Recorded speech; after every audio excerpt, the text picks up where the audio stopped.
Good afternoon and welcome to the Midday News. Here's what we have in the bulletin. 16-year-old among 6 shot in Clarendon last night. The police and political representatives in Clarendon are now holding a community meeting with residents of Newtown Phase 2 in Hayes following the shooting of 6 people last night. And a 16-year-old student is among the 6 people shot in Hayes, Clarendon. And later in sports, J3's names a strong team to the Commonwealth Games. Up first, a 16-year-old is among 6 people shot in Clarendon last night. The police and political representatives in Clarendon are now holding a community meeting with residents of Newtown Phase 2 in Hayes following the shooting of 6 people last night. A 16-year-old student is among the 6 people shot in Hayes, Clarendon. The teenager has been identified as Demaro Gibson. Another man was also killed in the incident. He's 40-year-old Christopher Romani. They are both from Hayes. Another 16-year-old boy was among 4 males who were injured. It's reported that about 8:45, the 6 were among patrons at a shop on Hollywood Drive in Newtown Phase 2. A silver Toyota Axio drove up and 2 men alighted. The men opened gunfire at the group. The injured persons were taken to hospital where 2 were pronounced dead. The police say a magazine containing 14 rounds of ammunition was found at the scene.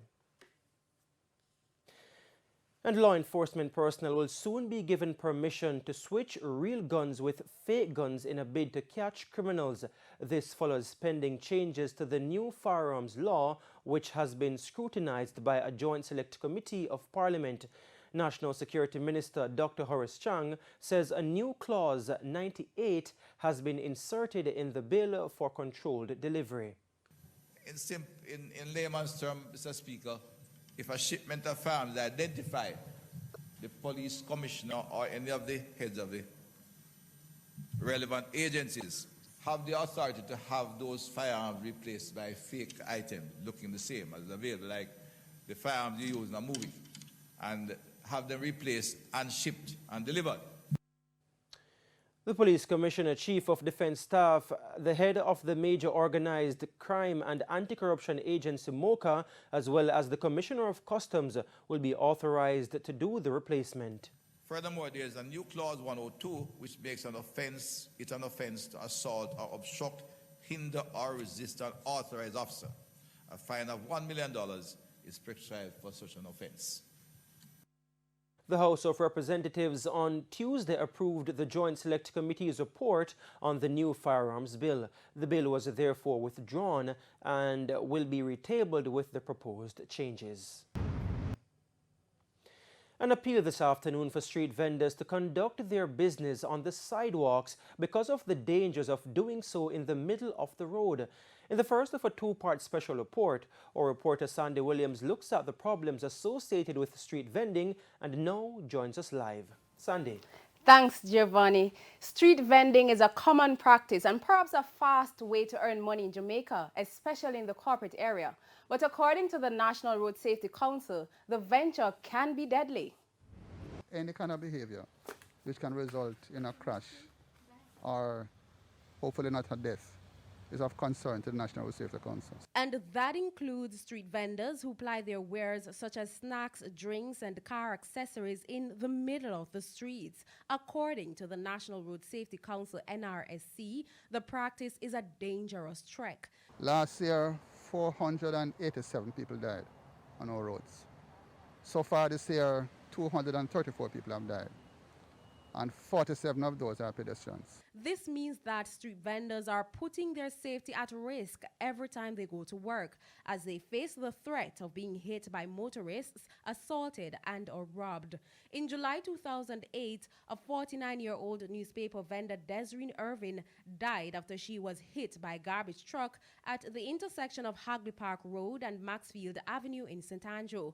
In August 2015, a vendor died on impact after a Jamaica Urban Transit Company JUTC bus plowed into a car, then slammed into him and a building in downtown Kingston. And more recently, On March 14, 2022, a street vendor, 59-year-old Esmeralda Russell, was mowed down along the Rose Hall Main Road in Montego Bay, St. James. Despite the dangers, though, street vendors continue to work because for some of them, it's their only source of income.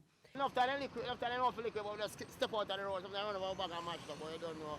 We just still a gig same here, because it's a life story living, you know? That's why you're not getting a sale.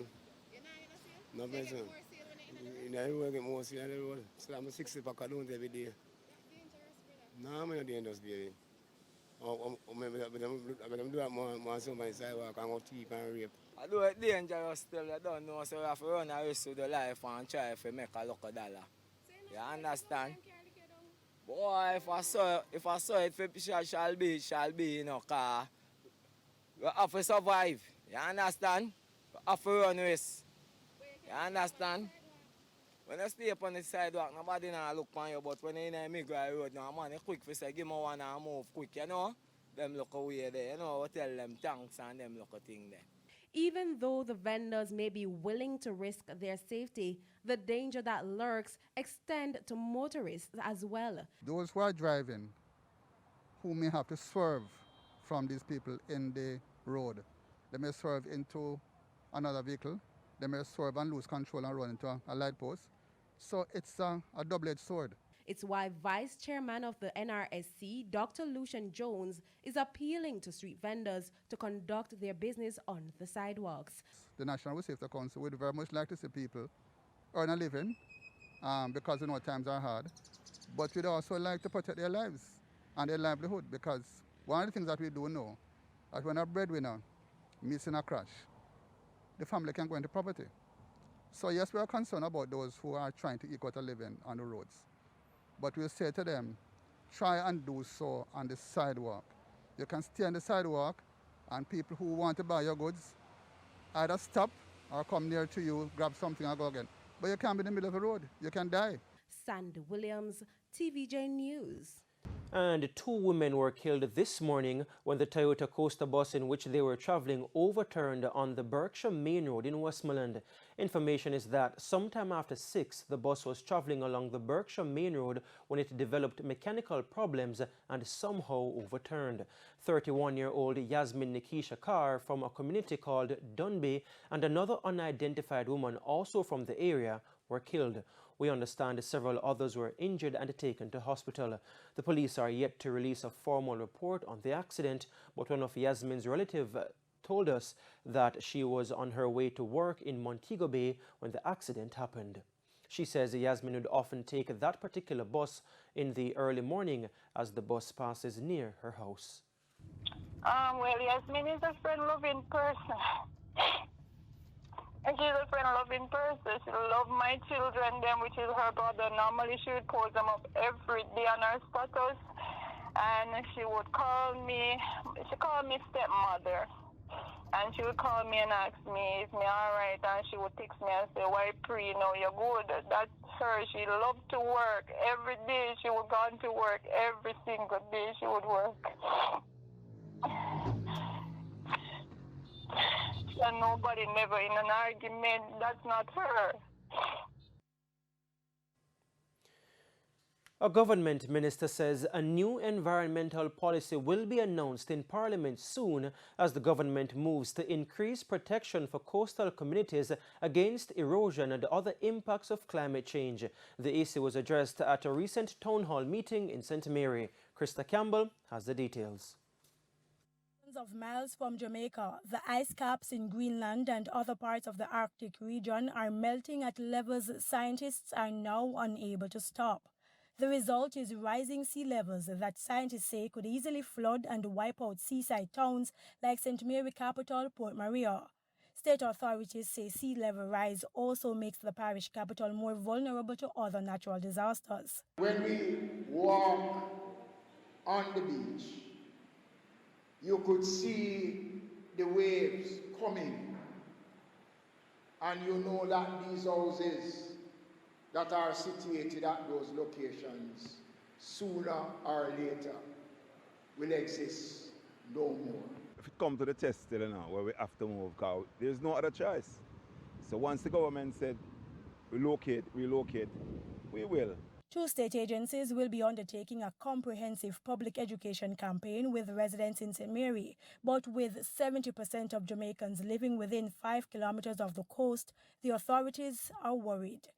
Minister without portfolio in the Ministry of Economic Growth and Job Creation, Matthew Samuda, says new climate change plans will be brought to Parliament soon, among them an emissions policy. This will target ensuring that the tailpipes of your vehicles are not especially in deep urban areas making you sick, but also not emitting at a level that causes further climate change within our space. He notes that hard infrastructure can cost as much as $10 million per kilometer, but is critical to helping to slow the impacts of coastal erosion caused by worsening climate change. Recently, we would have opened the new coastal revetment area in central Kingston. I know the work is ongoing on that revetment project in Another Bay, which is one of the areas most at risk from sea level rise. But we will have to do the same, Minister, for Port Maria. Krista Campbell, TVJ News. And it's now time for a break here on the Midday News, but please stay with us. We'll have much more when we return. Welcome back. We're continuing the news. The government is again in the hot seat over a provision in the Transport Authority Amendment Act, which was recently passed in Parliament. The Act states that the, quote, use of abusive or calumnious language to an inspector in the carrying out of the inspector's duties, end quote, would attract a fine or imprisonment. This means that taxi operators who spew expletives at an inspector of the Transport Authority conducting his or her duty could be slapped with a fine of up to $500,000 or face jail time of up to 6 months. Opposition spokesman on transportation, Michael Phillips, is insisting that the fine is too excessive, unjust and unconscionable when compared to other breaches such as forgery of documents and impersonating an inspector. If a man impersonates an inspector, which is a bigger crime than a bad one, you charge him $100,000. If a man submit a fraudulent document, it's $150,000. But if you tell an inspector a bad one, he want to charge you $500,000. But if the same taxi man tell a bad one to a police officer, it's $2,000. The bill should have been withdrawn and the fines revised. Mr. Phillips reasons that the Act now contradicts the Road Traffic Act. If you look at the Act itself, there are many things inside there that is unconscionable. You can't deal with the chaos on the road by saying you're going to charge a man $500,000 for something. That is a $2,000 fine in another act. It shows me that they are confused. It shows me that the Prime Minister is not in control of what is happening in the country.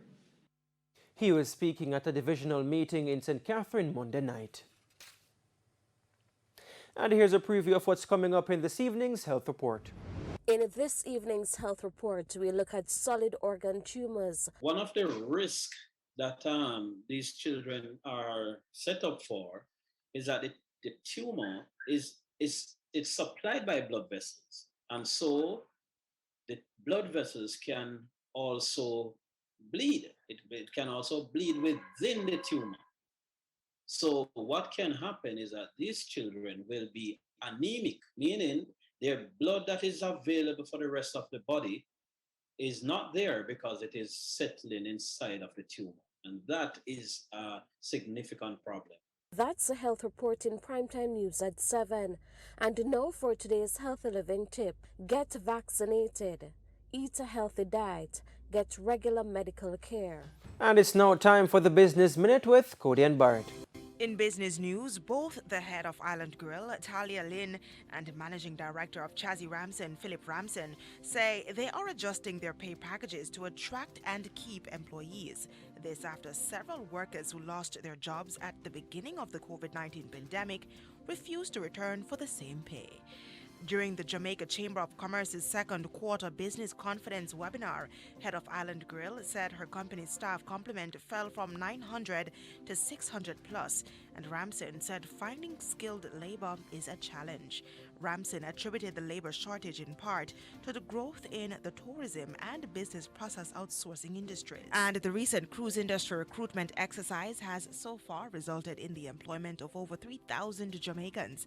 Minister of Tourism Edmund Bartlett gave the update on the exercise on Tuesday during the House of Representatives. He said additional information will be provided once the data has been tabulated. He informed that another drive will be held later in the year to meet the target of 10,000 Jamaican workers. And that's it for the Business Minute. I'm Cody Ann Barrett. Time now for the top regional and international stories. In regional news, the U.S. Coast Guard says it has rescued 23 Cuban migrants near Marathon, South Florida, after their rustic vessel began taking in water and was dangerously close to sinking yesterday. The Marine Interdiction agents responded quickly, providing life jackets to the migrants as the rustic vessel sank, resulting in frantic attempts to swim or cling to any debris within reach. It is said the crew swiftly moved to a rescue response, recovering migrants from the water, and later transferred all 23 migrants to Coast Guard partners for further processing. And we now head to a quick break. When we come back, Renardo Brown will have the midday sports.